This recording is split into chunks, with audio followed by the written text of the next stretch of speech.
Gentleman yields back. Gentlelady from California is recognized. Mr. Speaker, I'm happy to yield 5 minutes to my friend and colleague, the gentlelady from Wisconsin, Ms. Baldwin. The gentlelady is recognized for how long, please? For 5 minutes. 5 minutes. Without objection. Thank you, Mr. Speaker. I rise in support of this resolution expressing disapproval of the President's decision to escalate the war in Iraq.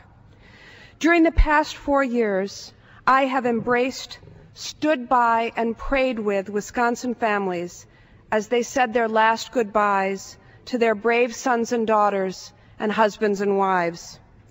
Those fallen soldiers have served with the utmost loyalty and courage, trusting decision makers in Washington, the President, his administration, and this Congress to do the right thing. Like almost all of my colleagues, I have visited with wounded troops at Walter Reed and at home, and joined with families and communities to send troops off to war and to welcome them back home.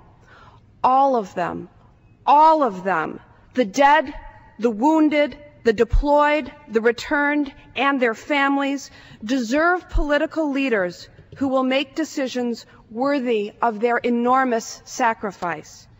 Mr. Speaker, we have fallen well short of that goal, and we will only honor their sacrifices when we acknowledge this and end the war.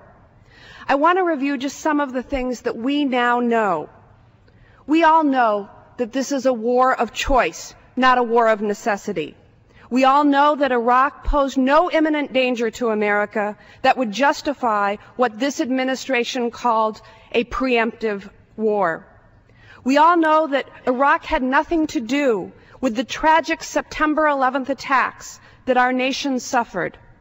We know that few in the world stood with America as we undertook this nearly unilateral war. And we now know that our war in Iraq has diverted our attention and our resources from efforts to combat terrorist threats to our nation. And beyond that, we know now that worldwide resentment of our military presence in Iraq has become a central recruiting tool for terrorist organizations worldwide. Therefore, we know that this war continues to make America less safe and more vulnerable. What else do we now know? We now know that the planning and execution of this war was wrought with enormous miscalculations. We know that more than 3,000 American service members have lost their lives in Iraq. And we know that between 56,000 and 61,000 Iraqi civilians have been killed since the war began. And based on polls released Monday, we know that 68% of Americans disapprove of the President's handling of this war. Mr. Speaker, I was among the first group of House members to speak out against the prospects of going to war in Iraq, and I voted against authorizing the use of force in Iraq. And as an early and consistent critic of the war, I understand the importance of offering a new course in Iraq. We must bring an end to our military occupation and replace it with a program of humanitarian relief, rebuilding, political stabilization, and diplomatic engagement. We must participate in a robust regional diplomatic effort, including direct discussions with Syria and Iran, to promote stability in Iraq. And I think that this effort will be well received by Iraq's neighbors, because regardless of whether these countries are close allies of the United States or not, Iraq's neighbors have more to gain if Iraq is stabilized and more to lose if it is not. We must also heed the advice of the many, including the Iraq Study Group, and acknowledge that other conflicts in the Middle East require our attention and leadership if the region is to achieve lasting stability. Therefore, we must also initiate a new push for Arab-Israeli peace. I believe that Congress has not only the right, but the responsibility to assert its constitutional role as a co-equal branch of government in overseeing the conduct of this war and bringing it to an end.